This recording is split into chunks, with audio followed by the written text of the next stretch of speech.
In কুনতুম হাবিব, আপনি আপনার উম্মতদেরকে জানায় দেন, কেউ যদি আমি আল্লাহকে ভালোবাসতে চায়,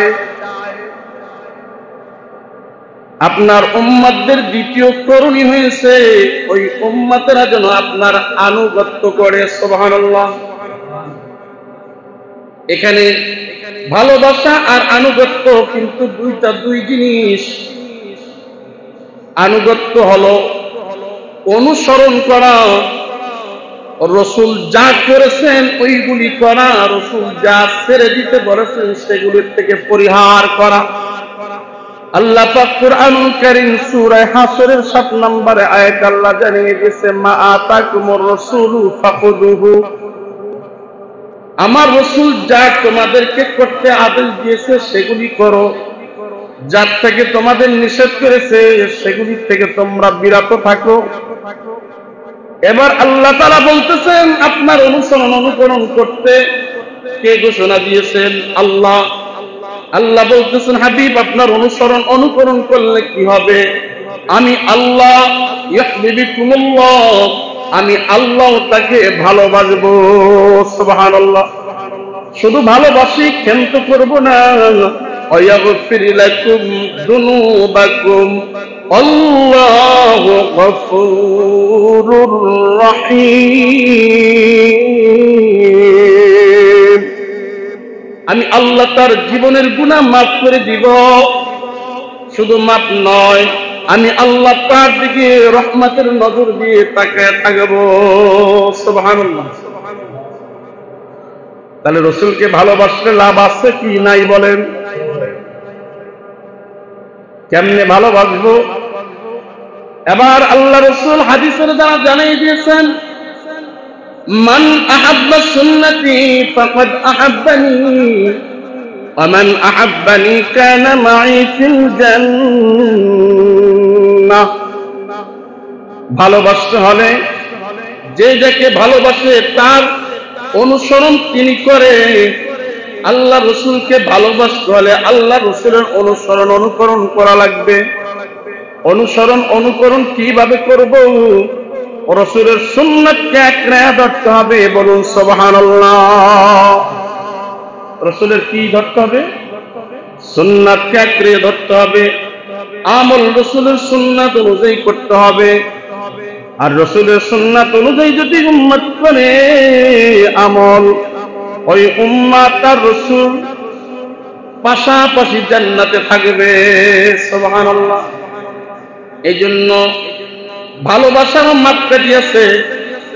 আল্লাহ রসুল সাল্লাল্লাহু আলাইহি সাল্লাম উম্মতদেরকে জানিয়ে দিয়েছেন, উম্মতেরা শোনো, মানুষ 4টা কারণে ভালোবাসে।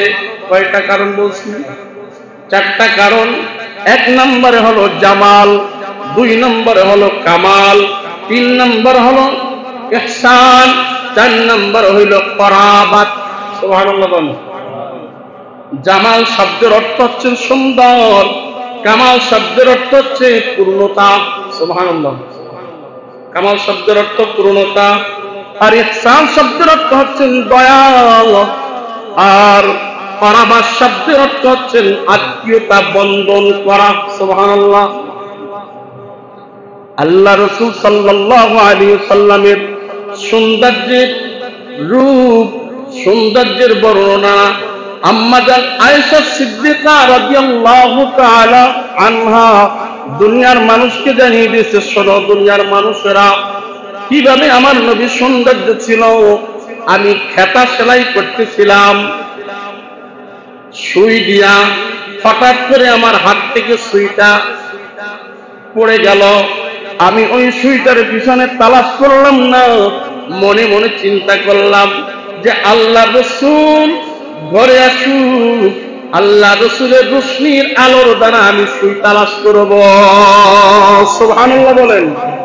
এই জন্য আম্মা জান আয়েশা সিদ্দিকা রাদিয়াল্লাহু তাআলা আরবি একটা কবিতা বলেছেন, লানা শামসুন আলিল আফাক শামসুন ওয়াশ-শামসি আফদালু মিন শামসিস সামাই। সুবহানাল্লাহ। فإن الشمس تطلع বাদাল ফাজরি ওয়াশ-শামসি তাতলাউ বাদাল ইশাই। দুনিয়ার মানুষ শোনো, তোমাদেরও একটা সূর্য উদয় হয়। সূর্য উদয় হয় কোন দিক থেকে? পূর্ব দিক থেকে। ওই সূর্য অস্তমিত হয় পশ্চিম দিকে। দুনিয়ার সূর্য যখন ফজরের সময় উঠে আর সন্ধ্যার সময় যখন অস্তমিত হয়ে যায়, আমার ঘরের সূর্য উঠে এশারের নামাজের পরে। সুবহানাল্লাহ। কখন ওঠে বলেন? এশারের নামাজের পরে আমার ঘরে একটা সূর্য ওঠে। আমি ওই সূর্যের আলোতে, এত আলো ছিল, আমার হারানো সুই আমি তালাশ করে করে আল্লাহ রাসূলের নূরানী ঝলকের কারণে আমি হারানো সুই পেয়েছি। সুবহানাল্লাহ। এত সৌন্দর্য ছিল। দুনিয়ার সবচেয়ে সৌন্দর্য মানুষ ছিল ইউসুফ আলাইহিস সালাতু ওয়াস সালাম। ওই ইউসুফ আলাইহিস সালাতু ওয়াস সালামের চাইতেও আল্লাহ রাসূলকে সৌন্দর্য দান করেছেন। সুবহানাল্লাহ।